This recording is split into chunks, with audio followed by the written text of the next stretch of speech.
जय हिंद साथियों, स्वागत है आपका self study classes Vishwamit Jain YouTube channel में। दोस्तों स्टार्ट हो चुका है वीडियो, सभी लोग लाइव आ जाएंगे और वीडियो को सभी लोगों को लाइक करना है। जो भी साथी अभी तक चैनल से नहीं जुड़े हैं वो प्लीज वीडियो को लाइक जरूर कर दें, ठीक है। वीडियो को शेयर भी करना है। स्टार्ट हो चुका है आज का ये वीडियो। कुछ प्रॉब्लम हो गई थी लेकिन फिर से स्टार्ट हो चुका है, तो सभी लोग आ जाए फटाफट से और वीडियो को पुनः लाइक जरूर कर दें। दोस्तों आप टीजीटी एग्जाम की तैयारी कर रहे हैं, पीजीटी की कर रहे हैं या फिर नेट जेआरएफ एग्जाम की तैयारी कर रहे हैं, सभी के लिए बहुत बढ़िया तरीके से दोस्तों हमारी जो क्लासें हैं फिर से स्टार्ट हो चुकी हैं। रात्रि 9 बजे आपकी यथावत दोस्तों हिंदी की क्लास चालू हो चुकी है, ठीक है। ये आपको याद रख लेना है। टिपटॉप यूट्यूब चैनल पर दोपहर 3:20 पर आपको दोस्तों वीडियो मिल रहा है, ठीक है। तो चलिए सभी लोग तैयार हैं आज का वीडियो बताने के लिए, तो कमेंट में फटाफट से लिख दें। और जो भी साथी अभी तक चैनल के ज्वाइन मेंबर नहीं बने हैं वो ज्वाइन मेंबर बन जाएं। दोस्तों बहुत ही बढ़िया तरीके से हम डॉक्टर विवेक शंकर जी की बुक से पढ़ रहे हैं और जिन्होंने भी अभी तक विवेक शंकर जी की बुक नहीं खरीदी है वो प्लीज खरीद लें। बहुत ही बढ़िया है किसी भी एग्जाम के लिए, हिंदी साहित्य के लिए, ठीक है। चलिए तो आज का जो आपका पहला प्रश्न है जो आपको बताना है साथियों, वो बताना है कि किस विद्वान ने हिंदी साहित्य के प्रारंभिक काल को वीर गाथा काल नाम दिया। बिल्कुल सरल सा प्रश्न है, आसान सा प्रश्न है, सभी लोग बता देंगे। उत्तर आपका क्या हो जाएगा? किस विद्वान ने हिंदी साहित्य के प्रारंभिक काल को, किस विद्वान ने हिंदी साहित्य के प्रारंभिक काल को दोस्तों क्या कहा, वीर गाथा काल नाम दिया। ये चीज आपको बतानी है, तो आप जल्दी से कमेंट में लिख करके बताएंगे कि सर मुझे तो ये पता है कि जो विद्वान थे वो विद्वान कौन थे। वो विद्वान थे कौन? आचार्य रामचंद्र शुक्ल। आचार्य रामचंद्र शुक्ल ने दोस्तों हिंदी साहित्य का इतिहास लिखा। हिंदी साहित्य का इतिहास किसने लिखा? आचार्य रामचंद्र शुक्ल ने लिखा। एक प्रश्न पूछा जाता है कि सबसे प्रामाणिक और सबसे व्यवस्थित जो ग्रंथ माना जाता है, जो इतिहास माना जाता है, इतिहास ग्रंथ, वो किसका माना जाता है? तो आपका उत्तर होता है रामचंद्र शुक्ल जी का, ठीक है। दोस्तों एक चीज और निकल करके आती है कि जब हम पढ़ रहे थे 5 बजे वाली क्लास में, तो एक आचार्य रामचंद्र शुक्ल जी के बारे में निकल करके बात आती है कि इन्होंने दोस्तों जो अपना ग्रंथ है वो 1927 में लिखा था और 1929 में इसका प्रकाशन किया था। किसने प्रकाशन किया था? नागरी प्रचारिणी सभा काशी द्वारा प्रकाशित किया गया ये ग्रंथ था। और ये दोस्तों हिंदी शब्द सागर की भूमिका के रूप में सबसे पहले 1929 में प्रकाशित हुआ था। और हिंदी जो काशी नागरी प्रचारिणी सभा थी इसकी जो स्थापना हुई थी दोस्तों 1893 में हुई थी। फिर पुनः दूसरी बार ये आचार्य रामचंद्र शुक्ल जी का ग्रंथ फिर से संशोधित रूप में प्रकाशित हुआ दोस्तों, है ना। तो ये कब हुआ? 1940 में प्रकाशित हुआ। ये चीज भी आपको याद रखनी है। तो इन्होंने दोस्तों प्रारंभिक काल को वीर गाथा काल नाम दिया और उसके बाद जब हजारी प्रसाद द्विवेदी ने इसका नाम आदिकाल नाम दिया तो इन्होंने भी ये स्वीकार किया है आदिकाल। तो ये चीज आपका बी नंबर बिल्कुल सही हो जाएगा। ये भी आपको याद रख लेना, यहां पर काल दिए हैं, इन कालों को भी आपको पढ़ना है। मैंने ट्रिक से भी आपको वीडियो दिया है दोस्तों कि हिंदी साहित्य का जो नामकरण किया गया है, आदिकाल का नामकरण, उसकी मैंने ट्रिक आपको दी है, वो वीडियो आप जरूर देख लेना, ठीक है। यहां पर हम देखें तो ग्रियर्सन साहब ने चारण काल कहा है। चारण काल किसने कहा है आपसे पूछा जाता है, तो डॉक्टर ग्रियर्सन साहब ने कहा है। फिर आपसे पूछा जाता है कि मिश्र बंधु ने क्या कहा है, तो प्रारंभिक काल नाम दिया है। मिश्र बंधु ने क्या नाम दिया है? आरंभिक काल। आरंभिक काल नाम दिया है मिश्र बंधु ने। गणपति चंद्रगुप्त ने प्रारंभिक काल नाम दिया है, ठीक है। शुक्ल जी ने वीर गाथा काल नाम, राहुल सांकृत्यायन ने सिद्ध सामंत, है ना, महावीर प्रसाद द्विवेदी ने बीज बपन काल, विश्वनाथ प्रसाद मिश्र ने वीर काल कहा दोस्तों इन्होंने, ठीक है। हजारी प्रसाद द्विवेदी ने इसे आदिकाल और राम कुमार वर्मा ने इसे चारण काल या फिर संधि काल नाम दिया है। तो ये नामकरण तो सभी लोगों को पता है, एक क्वेश्चन आपका जरूर पूछा जाता है, ठीक है। तो इनमें से आपको याद कर लेना और मैंने पूरा ट्रिक से भी आपको बताया, ट्रिक से भी आपको याद करवाया है दोस्तों। अब आपसे पूछा जाता है कि आदिकाल के नामकरण से संबंधित कौन सा अशुद्ध है? अशुद्ध बताना है। अभी हमने ऊपर नामकरण पढ़ लिया, नामकरण पढ़ा और नामकरण हमने देखा कि विभिन्न विद्वानों ने अलग अलग प्रकार से दोस्तों नामकरण किया है हिंदी साहित्य के आदिकाल का, ठीक है। अब आदिकाल का नाम अलग अलग किया है तो नीचे जो विकल्प दिए हैं इनमें से अलग कौन सा है, यानी कि अशुद्ध कौन सा है, एक प्रश्न आपका टीजीटी, पीजीटी, नेट कोई भी एग्जाम हो, एक प्रश्न नामकरण से जरूर बनता है। तो नामकरण जितने भी हैं मैंने आपको ट्रिक से भी बताए हैं एक वीडियो में, और आज यहां पर हम पुनः अभ्यास भी कर रहे हैं। तो बार बार अभ्यास करते रहो, है ना, मजा आएगा, याद हो जाएगा। ठीक है, कुछ लोग कहते हैं कि सर एक ही वीडियो को आप बार बार क्यों डालते। मैं कहता हूं कि एक पुस्तक को दोस्तों आपको 50 बार पढ़ना है, 50 पुस्तक को एक बार नहीं पढ़ना है। आप एक पुस्तक को 50 बार पढ़ लीजिए, आपका कल्याण हो जाएगा। और आदिकाल के नामकरण से संबंधित कौन सा युग अशुद्ध है, तब आपने बताया कि बीज बपन काल जो कहा है, ये बीज बपन काल दोस्तों किसने कहा है, महावीर प्रसाद द्विवेदी ने कहा है। यानी कि आपका जो अशुद्ध है वो 1 नंबर हो जाएगा, अशुद्ध। ठीक है, 1 नंबर। और अगला क्वेश्चन आपसे पूछा जाता है कि हिंदी साहित्य के प्रथम काल को वीर काल किसने कहा। वीर काल दोस्तों अभी हमने पढ़ लिया था, और ये वीर काल नाम दिया वो किसने नाम दिया, मिश्र बंधु ने नाम दिया, राहुल सांकृत्यायन साहब ने दिया, विश्वनाथ प्रसाद मिश्र ने, या फिर डॉक्टर रामकुमार वर्मा साहब ने दिया है। तो आपका कमेंट सबसे पहले आना चाहिए। सुनील शर्मा जी, हमारे जितने भी ज्वाइन मेंबर हैं वो बहुत व्यवस्थित तरीके से पढ़ रहे हैं। ज्वाइन मेंबर की क्लास शाम को 5 बजे लग रही है, और बहुत ही बढ़िया तरीके से एक एक चीज और अंदर से पूरा ऑथेंटिक प्रमाणिक रूप से हम पढ़ रहे हैं। ठीक है, तो जो भी साथी ज्वाइन मेंबर बनना चाहते हैं वो ज्वाइन मेंबर जरूर बन जाएं। हिंदी साहित्य के प्रथम काल को वीर काल किसने कहा, ये चीज आपको बतानी है। तो मिश्र बंधु ने कहा, राहुल सांकृत्यायन ने कहा, विश्वनाथ प्रसाद ने कहा, या फिर रामकुमार वर्मा ने कहा। तो हमने पढ़ा था कि सर संधि काल और चारण काल तो रामकुमार वर्मा ने कहा, विश्वनाथ प्रसाद ने तो कह दिया था, मिश्र बंधु ने क्या कह दिया था, आरंभिक काल, राहुल सांकृत्यायन ने सिद्ध सामंत काल कह दिया था, और विश्वनाथ प्रसाद ने कहा था वीर काल। वीर काल, ये चीज भी आपको याद रखनी है। ठीक है, सी नंबर आपका बिल्कुल सही हो जाएगा। और ये घटना चक्र की पुस्तक है, जो भी साथी खरीदना चाहते हैं वो जरूर खरीदें। ऐसी पुस्तक आपको कहीं नहीं मिलेगी, जो आपको प्रश्न भी करवाती है, व्याख्या भी करवाती है, आपको याद भी करवा देती है, सरल सरल तरीके से आपको प्रश्न प्रस्तुत करती है, साथ ही ओल्ड पेपर का कलेक्शन भी आपको मिल जाता है। ठीक है, तो हिंदी के प्रारंभिक काल को वीरगाथा काल नाम किसने दिया, प्रश्न क्रमांक 4 में आपको चयन करना है दोस्तों। तो वीरगाथा काल एक पूछा गया है, अभी हमने पढ़ भी लिया है कि सर वीरगाथा काल तो रामचंद्र शुक्ल ने कहा, आदि काल तो हजारी प्रसाद द्विवेदी ने कहा, आरंभिक काल तो मिश्र बंधुओं ने कहा, और राहुल सांकृत्यायन ने सिद्ध सामंत काल कह दिया। तो इतनी चीजें आपको क्लियर हो गई होंगी। ललित मोहन गोस्वामी, प्रियंका जी, जो भी हमारे नए साथी हैं दोस्तों, पूरे वीडियो जरूर देखें, आपके लिए बहुत सारी लाइन लगी है वीडियो की, है ना। तो पूरे वीडियो आपको जरूर देखना है, बने रहना है, और दोस्तों शेयर जरूर करना। सुबह 7 बजे एक क्लास आपकी आ रही है, सुबह 9:30 बजे एक क्लास आ रही है, 11 बजे एक क्लास हिंदी की आ रही है। तो सुबह सुबह 11 बजे तक 3 क्लासें आपकी आ जाती हैं। एक क्लास ज्वाइन मेंबर की 5 बजे आ रही है, सबसे स्पेशल क्लास।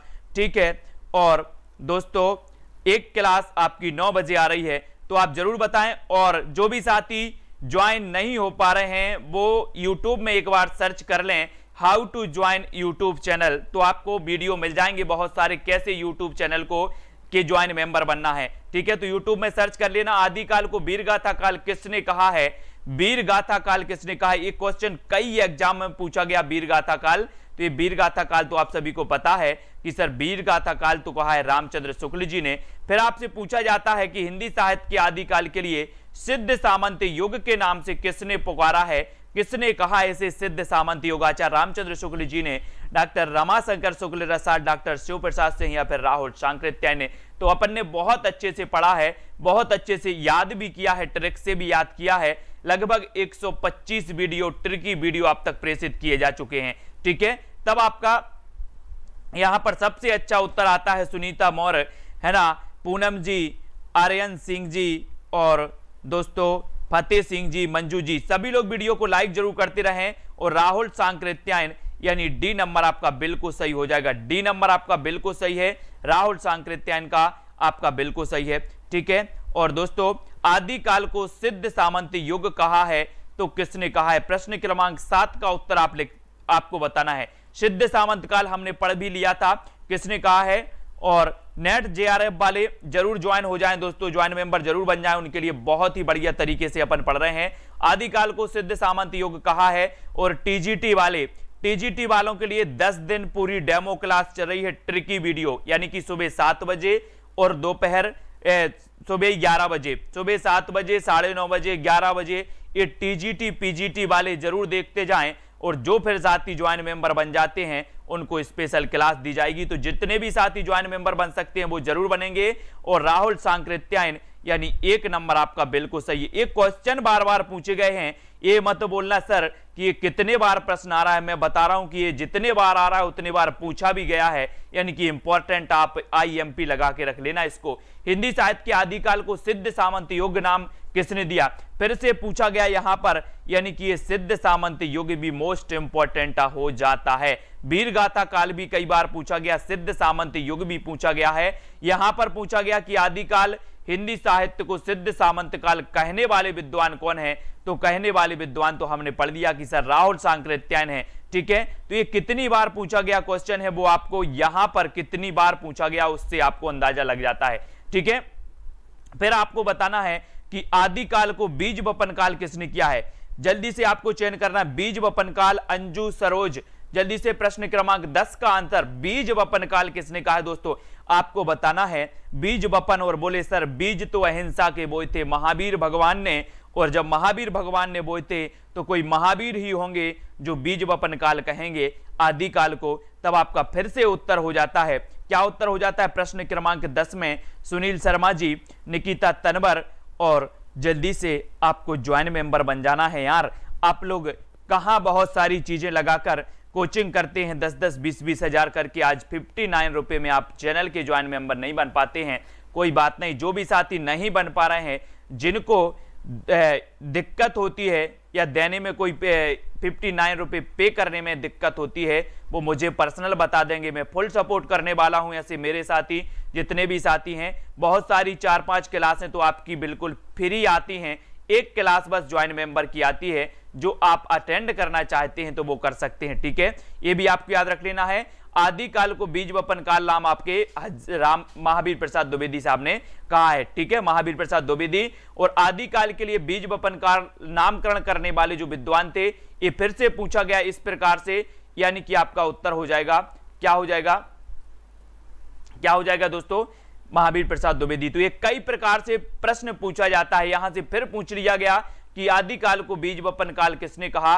तो महावीर प्रसाद द्विवेदी। तो टीजीटी पीजीटी हर एग्जाम में एक क्वेश्चन पूछा गया, ठीक है। अब यहां पर आदिकाल को वीर काल बताना है, वीर काल रट जाना है, रट लेना है, इतनी बार पढ़ना है, इतनी बार पढ़ना है कि वो चीज आपको रट जाए, वो चीज आपसे क्या हो जाए? रट जाए, ठीक है।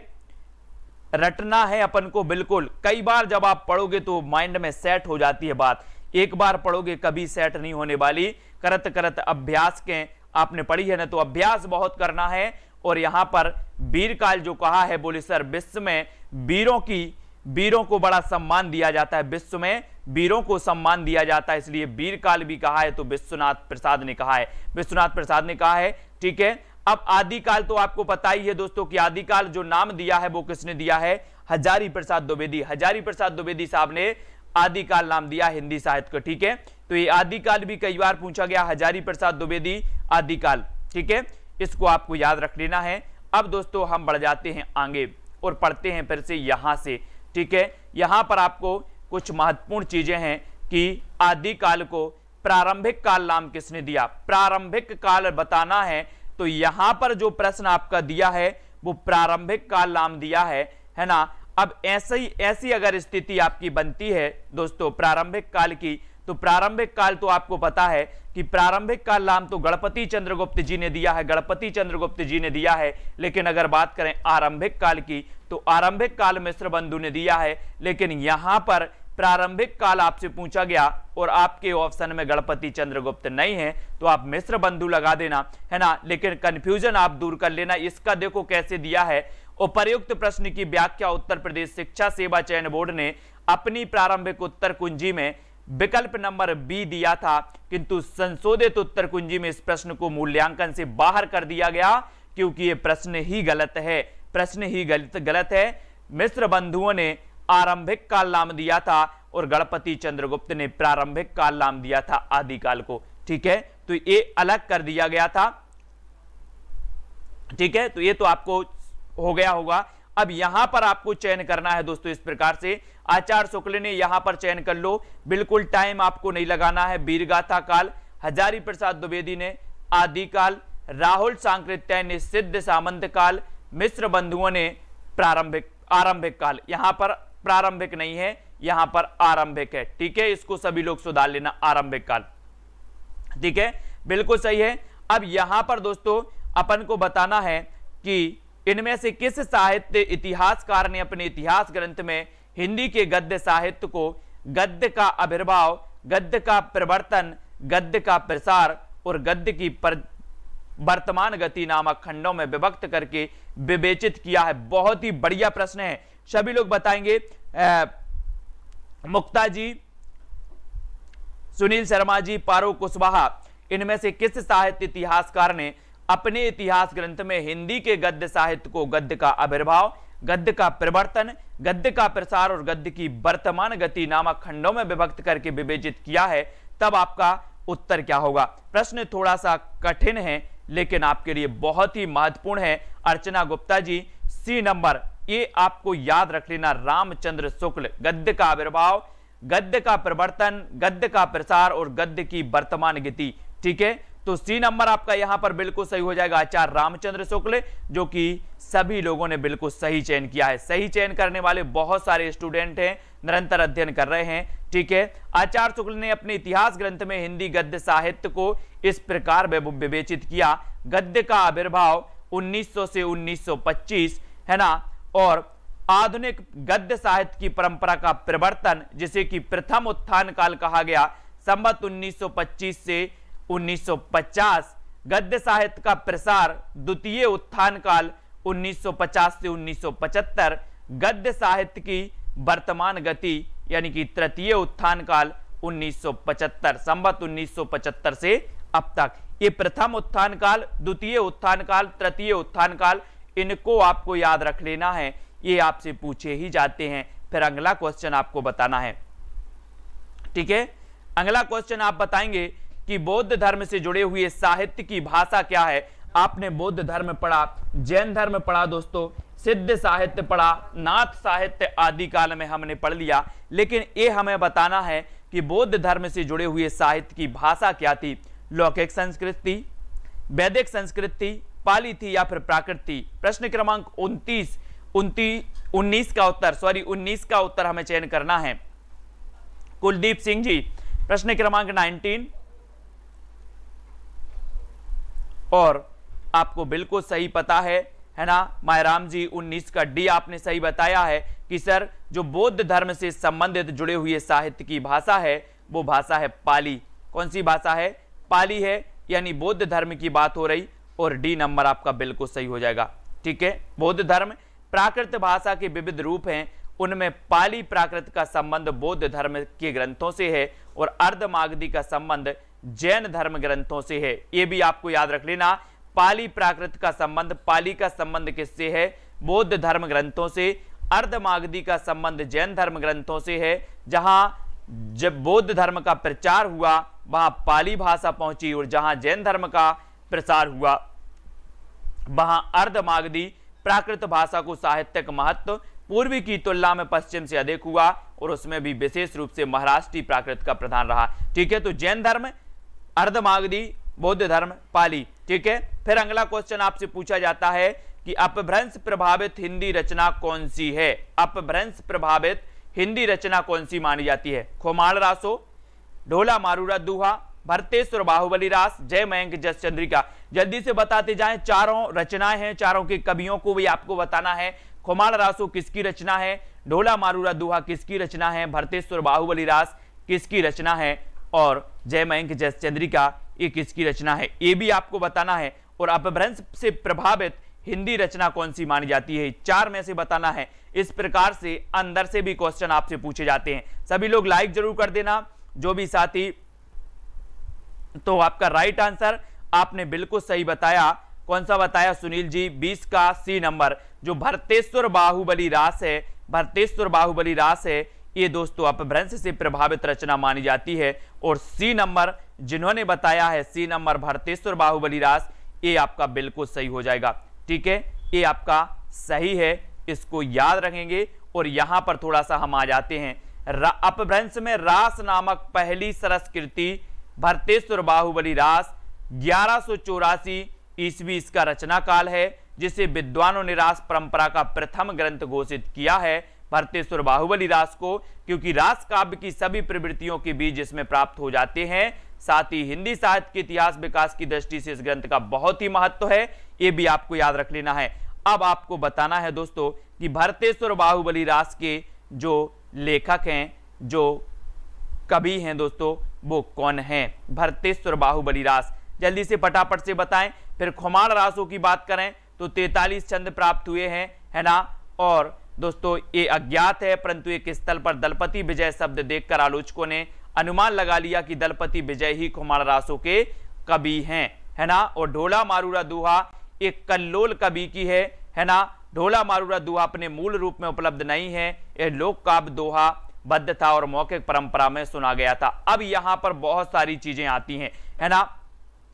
बिल्कुल सही है, यहां पर फिर से आ जाओ। बोले सर खुमाण रासो ये दलपति विजय की रचना है, ठीक है। ढोला मारूरा दोहा, यहां पर बहुत सारे लोग कंफ्यूजन होते हैं। एक तो आपको मिलता है कल्लोल कवि, एक मिलता है कुशल लाभ, एक मिलते हैं कुशल लाभ। अब यहां पर आपको कंफ्यूज नहीं होना है, कल्लोल कवि ने भी ढोला मारूरा दोहा की रचना की है, फिर कुशल लाभ ने भी ढोला मारूरा दोहा की रचना की है, ठीक है। तो ये चीज आपको याद रख लेना, अगर ऑप्शन में कल्लोल कवि हो तो आपको कल्लोल कवि लगाना है, और ढोला मारूरा दोहा की रचनाकार के ऑप्शन में कुशल लाभ हो तो कुशल लाभ लगाना है। अब ये ढोला मारूरा दोहा के बारे में अब कभी कंफ्यूज नहीं होना आप लोग। ये भरतेश्वर बाहुबली रास ये शालिभद्र सूरी की है, और ये जस मयंक जस चंद्रिका, ये जय मयंक जस चंद्रिका ये मधुकर कवि की है, ठीक है। ये सभी लोग याद रख लेना, भरतेश्वर बाहुबली रास शालिभद्र सूरी, इसको याद रखेंगे, ठीक है सभी लोग। और ढोला मारूरा दोहा कल्लोल कवि और कुशल लाभ, ये भी आपको याद रखनी है, ठीक है। फिर अपभ्रंश प्रभावित रचना कौन सी है? यहां पर आपका भरतेश्वर बाहुबली रास तो आपका बिल्कुल सही है। ये क्वेश्चन कई बार पूछा गया है, अपभ्रंश प्रभावित रचना ये भरतेश्वर बाहुबली रास है, अपभ्रंश प्रभावित रचना, ठीक है। इसको सभी लोग याद रखेंगे। अब अगला क्वेश्चन आपसे पूछा जाता है दोस्तों कि 11वीं शताब्दी में रचित लोक भाषा काव्य कौन सा है? 11वीं शताब्दी में रचित लोक भाषा काव्य कौन सा है? यानी कि प्रश्न क्रमांक 22 का आपको बताना है उपेंद्र जी। हाँ, प्रश्न क्रमांक 22 का उत्तर आपको बताना है। 11वीं शताब्दी में रचित लोक भाषा काव्य है तो कौन सा है? जय मयंक जस चंद्रिका, उक्ति व्यक्ति प्रकरण, ढोला मारूरा दोहा या फिर राउल बेल? 11वीं शताब्दी की रचित बताना है, लोक भाषा काव्य कौन सी है। और 22 में आपने चयन किया है कि सर जो 11वीं शताब्दी में रचित लोक भाषा काव्य है वो लोक भाषा काव्य है कौन सी? ढोला मारूरा दोहा। ढोला मारूरा दोहा ये भी आपको याद रख लेना है, ठीक है। ढोला मारूरा दोहा ये 11वीं शताब्दी में रचित लोक भाषा काव्य है। अब इसको यहां पर देखो दोस्तों, ढोला मारूरा दोहा 11वीं शताब्दी में रचित एक लोक भाषा काव्य है। क्या है ये? लोक भाषा काव्य है। ये कब रचा गया? 11वीं शताब्दी में रचा गया, है ना। दोहा घड़ाम पुराणाम अच्छी ये पंक्ति इसकी प्राचीनता की ओर संकेत करती है। मूलतः दोहों में रचित इस लोक काव्य में 17वीं शताब्दी में कुशल लाभ वाचक के कुछ चौपाइयां जोड़कर विस्तार दिया था, है ना। ये जो ढोला मारूरा दोहा रचना है इसी में 17वीं शताब्दी में कुशल लाभ है वो कुशल राय इसमें दिया, कुशल लाभ ने वाचक के कुछ चौपाइयां जोड़कर इसको विस्तार दिया था, है ना। तो तब से इस रचना के लिए कल्लोल कवि भी आते हैं और कुशल लाभ भी आते हैं, है ना। कुशल राय भी दिया है यहां पर, तो अब आपको याद रख लेना है, ठीक है। ये 11वीं शताब्दी की रचना और एक लोक भाषा काव्य है, लोक भाषा काव्य, ठीक है। इतनी समझ में आ गई। 23 का आपने बता दिया कि सर शालिभद्र सूरी की रचना का नाम क्या है, तो बिल्कुल सही आंसर आ गया भरतेश्वर बाहुबली रास, ठीक है। भरतेश्वर बाहुबली रास यानी बी नंबर आपका बिल्कुल सही हो जाएगा, बी नंबर, ठीक है। बी आपका बिल्कुल सही है। फिर यहां पर देख लेते हैं कि शालिभद्र सूरी की रचना नाम भरतेश्वर बाहुबली रास है। मुनि जिन विजय ने इस ग्रंथ को जैन साहित्य की रास परंपरा का प्रथम ग्रंथ माना। किसने माना है? जिन विजय ने मुनि जिन विजय ने दोस्तों रास परंपरा का प्रथम ग्रंथ किसे माना है? तो भरतेश्वर बाहुबली रास को माना है। ठीक है, इसकी रचना 1184 ईस्वी में शालिभद्र सूर्य ने की थी, अपने समय की प्रसिद्ध जैन आचार्य और अच्छे कवि भी माने जाते हैं। ठीक है, और ये अपभ्रंश से प्रभावित रचना मानी जाती है। 1184 इसका रचना काल है। मुनि जिन विजय ने इसे जैन साहित्य की रास परंपरा का प्रथम ग्रंथ भी माना है। इतनी चीजें आपको इसके बारे में याद रखना। ठीक है, पंच पांडव चरित रास की रचयिता कौन है? पंच पांडव चरित रास यानी कि 24 में हमें बताना है, चाहे आप जैन साहित्य हो, चाहे आपका दोस्तों यहां पर नाथ साहित्य हो, सबके बारे में आज हम यहां पर पढ़ रहे हैं। इतिहास का शुरुआत से अध्ययन और एक एक चीज, एक एक डाउट आपका क्लियर। किसी को कोई डाउट लगता है तो जरूर बताते जाएं। ठीक है, कहीं भी आपको कोई डाउट लगता है तो जरूर बताएं। और पंच पांडव चरितरास की रचयिता कौन है? तो पंच पांडव चरितरास के जो रचयिता माने जाते हैं वो माने जाते हैं शालिभद्र सूरी। पंच पांडव चरितरास, ठीक है, इसको आपको याद रखेंगे। अब पंच पांडव चरितरास के रचयिता शालिभद्र सूरी नामक प्रसिद्ध जैन आचार्य एवं उच्च कोटि के कवि माने जाते हैं। ये उच्च कोटि के कवि माने जाते हैं, इनको सभी लोगों को याद रख लेना है। ठीक है, और चलिए अब अगला क्वेश्चन आपको बताना है। अगला क्वेश्चन कौन सा है?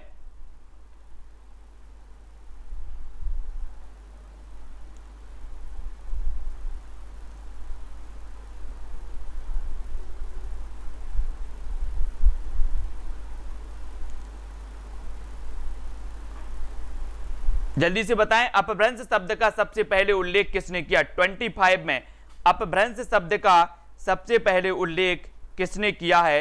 आपको जल्दी से बताना है, चयन करें फटाक से।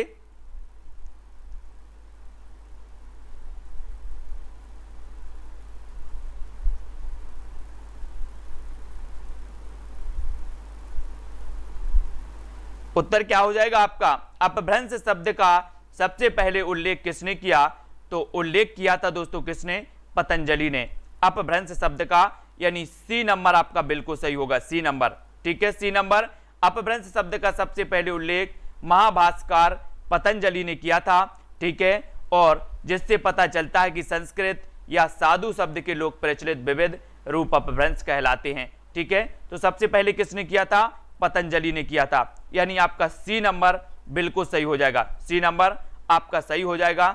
अगला यहां पर देखते हैं, अगला यहां पर आएंगे। अपहट्ट भाषा से तात्पर्य किसका है? अपहट्ट भाषा से आपको बताना है तात्पर्य क्या है। 4 विकल्प हैं, 4 में से आपको चयन करना है। उत्तर क्या हो जाएगा?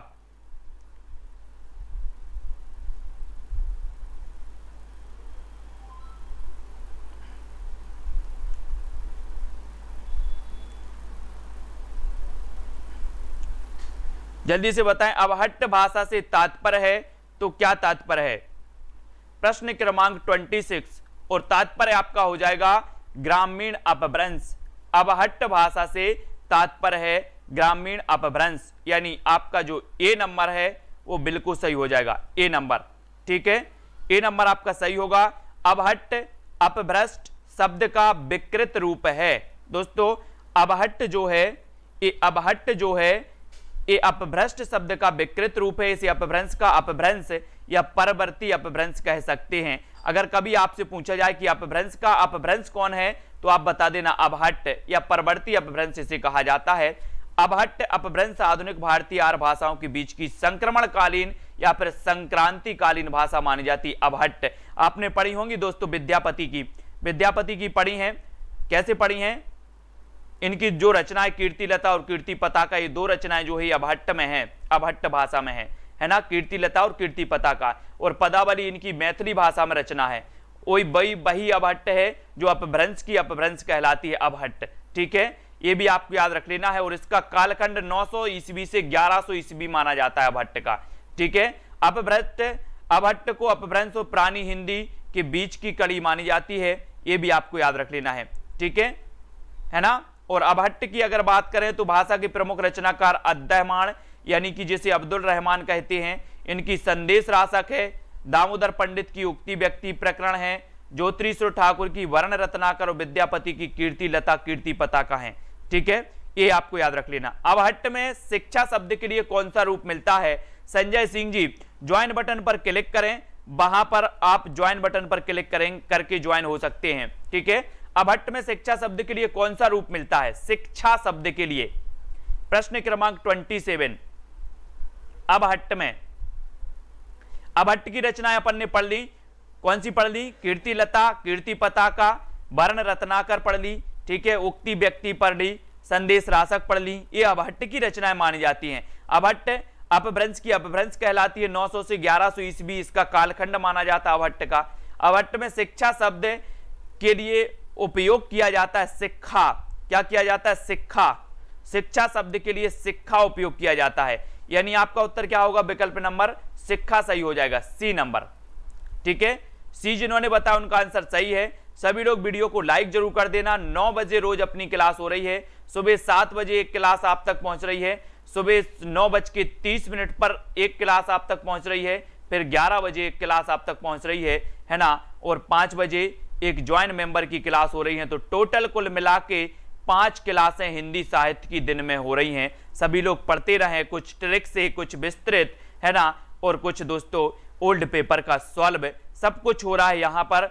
और आपको अधिकांश साहित्यकारों के अनुसार हिंदी के प्रथम कवि कौन माने जाते हैं? अधिकांश साहित्यकारों के अनुसार बताना है हिंदी के प्रथम कवि कौन माने जाते हैं। कबीर, सूरदास, सरहपाद, विद्यापति कौन माने जाते हैं साथियों? अंकेश जी,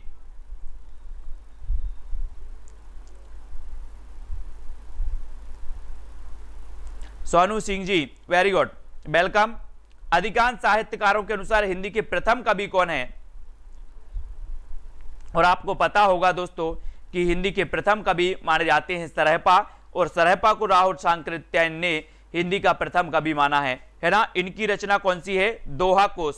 दोहा कोश हमेशा पूछी जाती है, सरहपा की रचना, और इन्हें राहुल सांकृत्यायन ने हिंदी का प्रथम कवि माना है, यानी आपका उत्तर विकल्प नंबर सी बिल्कुल सही हो जाएगा, सी नंबर, ठीक है।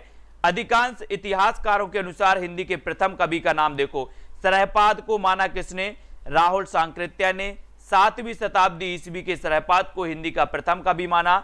इनका मूल नाम क्या था?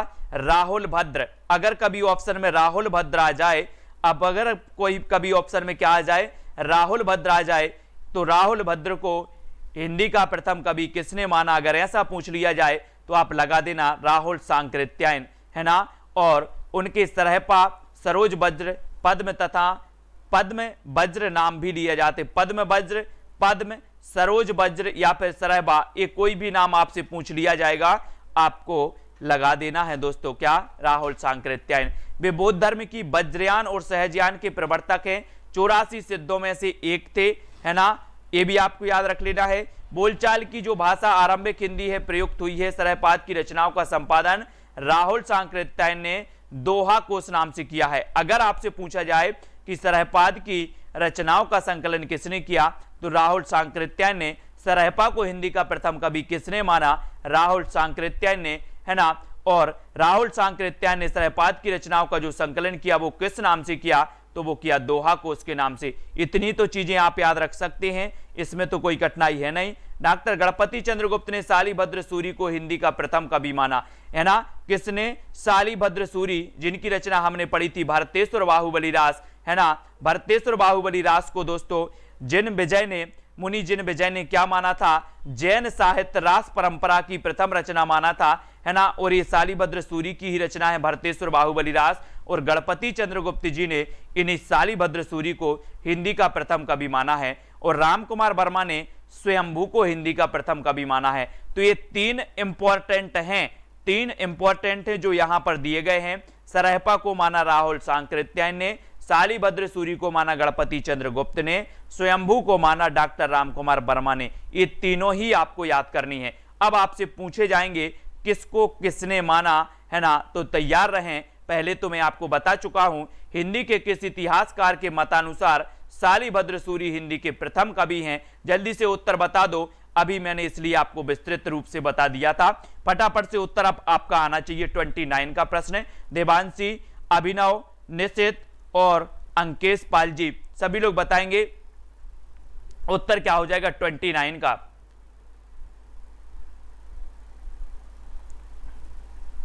हिंदी के किस इतिहासकार के मतानुसार शालिभद्र सूरी हिंदी के प्रथम कवि हैं? और आपने अभी पढ़ा है कि सर गणपति चंद्रगुप्त जी ने शालिभद्र सूरी को ही माना है ना। तो 1 नंबर आपका बिल्कुल सही होगा। सिद्धों का प्रथम कवि कौन है दोस्तों? सिद्धों का प्रथम कवि कौन है? सिद्धों का यानी कि 30 का आंसर हमें चयन करना है। 4 विकल्प भी हमें दे दिए जाते हैं, बोले चयन करो सभी लोग, है ना। और दोस्तों कम ही लोग ऐसे हैं जो अच्छे से पढ़ना चाहते, व्यवस्थित पढ़ना चाहते। सारी क्लासें व्यवस्थित होती हैं, लेकिन एक क्लास भी होती है स्पेशल 5 बजे। तो जो भी साथी चाहते हैं कि हम ज्वाइंट मेंबर बनकर रेगुलर अध्ययन करें, है ना, और स्पेशल क्लास से जुड़ें, जहां पर आपको सबसे पहले विस्तृत पढ़ाया जाता है, फिर बाद में उसका टेस्ट लिया जाता है और नोट्स प्रोवाइड करवाए जाते हैं, ठीक है। तो आप भी ज्वाइंट मेंबर बन सकते हैं, ज्वाइंट मेंबर बन करके पढ़ सकते हैं, ठीक है। और सिद्धों का प्रथम कवि माना जाता है तो सरहपा को माना जाता है, यानी कि ए नंबर, ठीक है। ये आपने बिल्कुल सही चयन किया है। और सरहपा को हिंदी का प्रथम कवि किसने माना है दोस्तों? यानी कि 31 का आंसर आपको पूछा गया है। आपको पहले ही बताया गया कि सर सरहपा जो थे इन्हें राहुल भद्र कहा गया, है ना, और इन्हें पद्म भी कहा गया, बहुत सारे इनके नाम हैं, है ना। और सरहपाद की रचनाओं का जो संकलन किया वो राहुल सांकृत्यायन ने किया, दोहा कोश से इन्होंने किया। और जब राहुल सांकृत्यायन ने इनकी रचनाओं का संकलन किया तो राहुल सांकृत्यायन ने ही दोस्तों सरहपाद को हिंदी का प्रथम कवि माना, और आपका पंडित सांकृत्यायन, यानी कि 1 नंबर आपका बिल्कुल सही हो जाएगा, 1 नंबर सही हो जाएगा। फिर राहुल जी ने हिंदी भाषा का प्रथम कवि किसे स्वीकार किया, ये भी क्वेश्चन पूछा गया, तो सी नंबर आपका फिर यहां पर हो जाता है। हिंदी का प्रथम कवि कौन है? तो ये सरहपा हैं। इस प्रकार से कई प्रकार से क्वेश्चन आपके पूछे जाते हैं, प्रियंका जी, अनिकेत जी। फिर आपसे पूछा जाता है स्वयंभू को हिंदी का प्रथम कवि किसने माना है? प्रश्न क्रमांक 34 का आंसर, स्वयंभू को हिंदी का प्रथम कवि किसने माना है दोस्तों? प्रश्न क्रमांक 34 को बताना है दोस्तों। ज्वाइंट मेंबर के लिए 3 प्लान है दोस्तों, जिसको जो अच्छा लगता है वो 3 में से 1 प्लान ले सकते हैं। 59 रुपए, 159 और 299, कोई भी प्लान ले लो, आपके लिए दोस्तों ज्वाइंट मेंबर आप बन सकते हैं, ठीक है। और स्वयंभू को हिंदी का प्रथम कवि जो माना है वो माना है राम कुमार वर्मा ने। किसने माना है? राम कुमार वर्मा ने। अब यहां पर आपको फिर से तीनों रिवाइज करना है। सरहपा को माना राहुल सांकृत्यायन ने, शालिभद्र सूरी को माना गणपति चंद्रगुप्त ने, ठीक है, राम कुमार वर्मा ने माना स्वयंभू को। ये 3 आपके लिए मोस्ट इंपॉर्टेंट है जो पूछे जाते हैं, जो आपके एग्जाम में पूछे जाते हैं, हर एग्जाम में पूछे जाते हैं, ठीक है। इसको आपको याद कर लेना है दोस्तों। कुछ और प्रश्न, 1-2 प्रश्न और पढ़ लेते हैं, फिर इसके बाद अपनी क्लास को यहां पर विराम देंगे। सहजयान के प्रवर्तक कौन है? यानी कि 35 का आपको चयन करना है। अब अगला क्वेश्चन ललित मोहन गोस्वामी, निशित जी, फतेह सिंह जी, प्रश्न क्रमांक 35 में आपको चयन करना है। सहजयान के प्रवर्तक कौन है? सहजयान यानी कि 34। और दोस्तों एक क्वेश्चन आपको मैं चैलेंज प्रश्न आपको दे रहा हूं कि जो हिंदी साहित्य का प्रथम इतिहास ग्रंथ माना जाता है, हिंदी साहित्य का प्रथम इतिहास ग्रंथ माना जाता है द इस्तबार द लिटरेचर इंदोई हिंदुस्तानी, इस्तबार द लिटरेचर इंदोई हिंदुस्तानी जो ग्रंथ माना जाता है हिंदी साहित्य का प्रथम इतिहास ग्रंथ, ये कहां से प्रकाशित हुआ था? ये आज का चैलेंज प्रश्न है। अगर आपने पढ़ा है तो उत्तर आपको ही कमेंट में लिखना है कि हिंदी साहित्य का प्रथम इतिहास ग्रंथ, है ना, इस्तबार दाला लिटरेचर इंदोई हिंदुस्तानी, ये कहां से प्रकाशित हुआ था, है ना, आपको कमेंट में जरूर लिखना है। सहजयान के प्रवर्तक माने जाते हैं सरहपा, यानी ए नंबर आपका बिल्कुल सही होगा। प्रश्न क्रमांक 36, आचार्य हजारी प्रसाद द्विवेदी ने अपभ्रंश को क्या कहा? हजारी प्रसाद द्विवेदी ने अपभ्रंश को क्या कहा? पुरानी हिंदी, प्राकृताभास अपभ्रंश, साहित्यक अपभ्रंश या फिर परिनिष्ठित अपभ्रंश कहा, यानी कि 36 आपका उत्तर है। जल्दी से आपको चयन करना है प्रश्न क्रमांक 36 में। सत्य प्रकाश जी, आचार्य हजारी प्रसाद द्विवेदी ने अपभ्रंश को क्या कहा है? 50।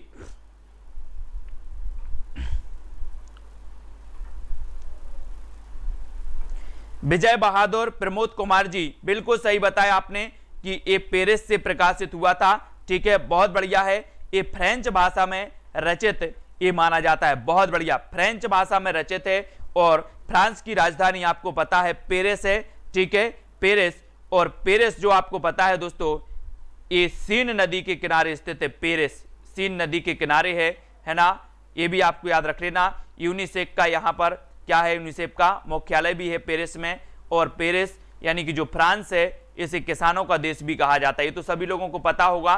फिर अगला क्वेश्चन है कि आचार्य हजारी प्रसाद द्विवेदी ने अपभ्रंश को क्या कहा है, तो अपभ्रंश को इन्होंने पुरानी हिंदी कहा है। क्या कहा है, पुरानी हिंदी। पुरानी हिंदी यानी कि आपका 1 नंबर बिल्कुल सही है, ठीक है। आचार्य प्रसाद द्विवेदी ने अपभ्रंश और हिंदी के संबंध में अहमत व्यक्त किया।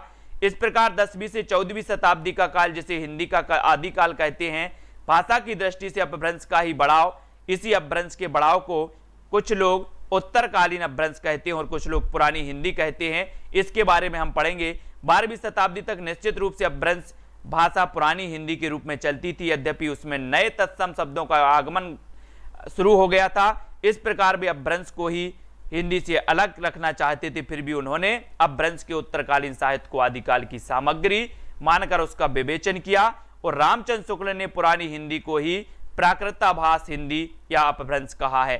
ये भी आपको साहित्यिक अपभ्रंश कहा था, किसने कहा था साहित्यिक अपभ्रंश, तो शुक्ल जी ने कहा था, और आपके भी गुलेरी साहब थे, इन्होंने भी पुरानी हिंदी कहा था, है ना। तो यहां पर उत्तर आपका हजारी प्रसाद द्विवेदी का कहा, तो पुरानी हिंदी यानी कि 1 नंबर आपका यहां पर बिल्कुल सही होगा, 1 नंबर, ठीक है। अब दोस्तों आपको बताना है कि 10वीं से 14वीं शताब्दी के साहित्य को किस विद्वान ने आदिकाल के अंतर्गत रखा। 10वीं से 14वीं शताब्दी, 10वीं शताब्दी से लेकर 14वीं शताब्दी तक की 37 का आंसर बताना है आपको। प्लान में कोई अंतर नहीं है, नीरज बमोला जी, प्लान में कोई अंतर नहीं है, कोई भी प्लान आप लेते हैं कोई अंतर नहीं है, ये प्लान मंथली होते हैं, ठीक है, ये भी आपको पता होनी चाहिए। और दोस्तों प्लान में कोई अंतर नहीं है, जो जिस कैटेगरी यानी कि जो जौन सा प्लान ले सकता है ना, जिसकी जितनी क्षमता है वो ले, ऐसा कुछ भी नहीं है कि 10वीं से 14वीं शताब्दी के साहित्य को किस विद्वान ने आदिकाल नाम दिया था, तो ये दिया था हजारी प्रसाद द्विवेदी ने। डी नंबर आपका सही है, ठीक है। ये भी आपको अब एक क्वेश्चन पूछा जाएगा दोस्तों कि पुरानी हिंदी नामकरण किसने किया, पुरानी हिंदी नामकरण किसने किया, ये क्वेश्चन पूछा गया।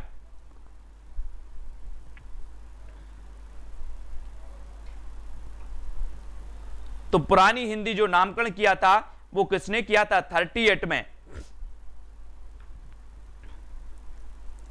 38 में हमें चयन करना है। और आपका यहां पर बिल्कुल सही है कि चंद्रधर शर्मा गुलेरी साहब ने पुरानी हिंदी नामकरण किया। इनके बारे में थोड़ा सा हम पढ़ लेते हैं कि पंडित चंद्रधर शर्मा गुलेरी पहले विद्वान हैं जिन्होंने स्पष्ट शब्दों में यह घोषणा की थी कि उत्तर अपभ्रंश ही पुरानी हिंदी है। उन्होंने राजा मुंज को पुरानी हिंदी का प्रथम कवि स्वीकार किया। अगर इस प्रकार से क्वेश्चन आए कि राजा मुंज को पुरानी हिंदी का प्रथम कवि किसने स्वीकार किया, तो लगा देना गुलेरी साहब ने।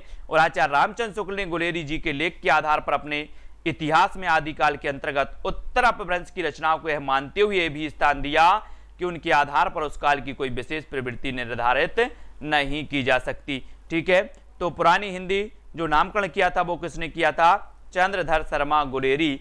चंद्रधर शर्मा गुलेरी की आपके बारे में जानते हैं, है ना। इनकी 3 रचनाएं थी दोस्तों, गुलेरी साहब की 3 रचनाएं थी। ज्वाइन बटन पर क्लिक करेंगे, एटीएम से आप कर सकते हैं, एटीएम से पेमेंट कर सकते हैं।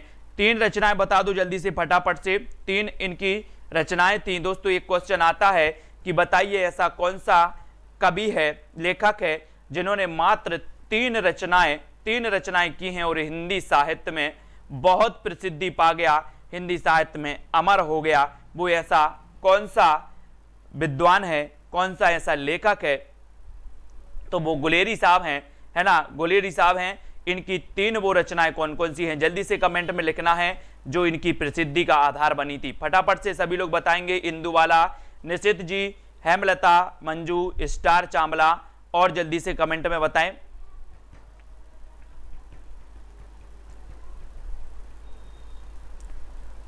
फटाफट से। और सभी लोग दोस्तों इसी प्रकार से निरंतर पढ़ रहे हैं, है ना। हाँ, राजा मुंज को राजा मुंज ने भी माना है, बहुत बढ़िया। उसने कहा था बुद्धू का कांटा और सुखमय जीवन, है ना, यही है ना 3।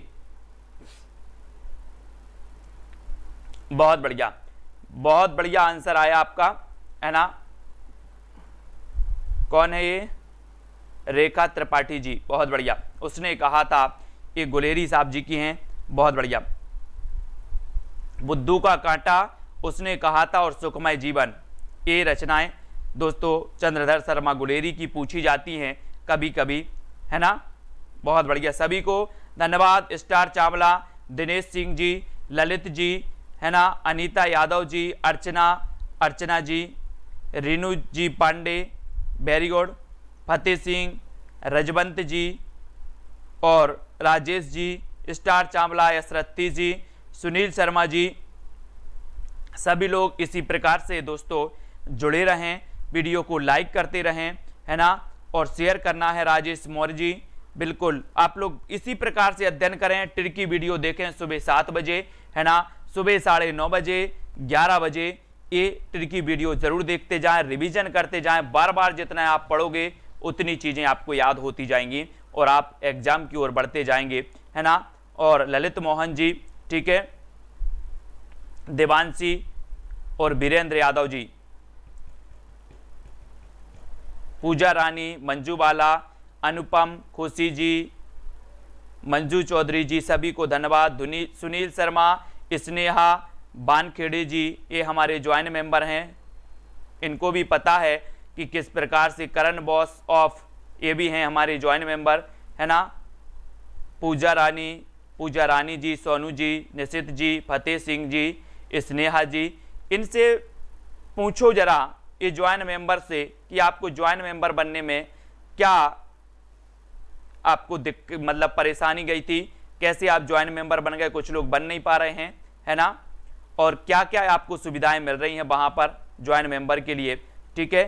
तो आप सभी के लिए कल एक लाऊंगा कि नेट एग्जाम के लिए कौन सी बुक खरीदें, टीजीटी एग्जाम के लिए कौन सी बुक खरीदें, पीजीटी के लिए कौन सी खरीदें। बहुत ही बढ़िया प्रकार से कल एक पूरी पुस्तक लाऊंगा कि हमारे हिंदी साहित्य वाले जो स्टूडेंट हैं वो यहाँ वहाँ ना भटकें, एक अच्छी ऑथेंटिक प्रमाणिक बुकों से पढ़ें, है ना, जो आपके लिए उपयोगी होंगी, उनसे आपको पढ़ना है, कहीं भी यहाँ वहाँ नहीं भटकना है किसी भी प्रकार से।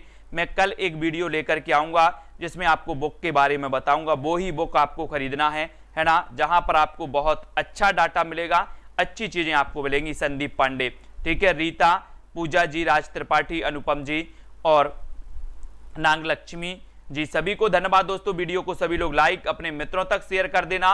रोज 9 बजे इसी प्रकार से अपनी लाइव क्लास, रोज 5 बजे ज्वाइन मेंबर की क्लास, यानी कि 5 क्लासें हिंदी साहित्य की चल रही हैं इस चैनल पर रोज, ठीक है। तो आज के वीडियो के लिए सभी को, शिल्पी शुक्ला जी धन्यवाद दोस्तों, मिलते हैं अगली क्लास में, है ना। आज के वीडियो के लिए बस इतना ही, जय हिंद।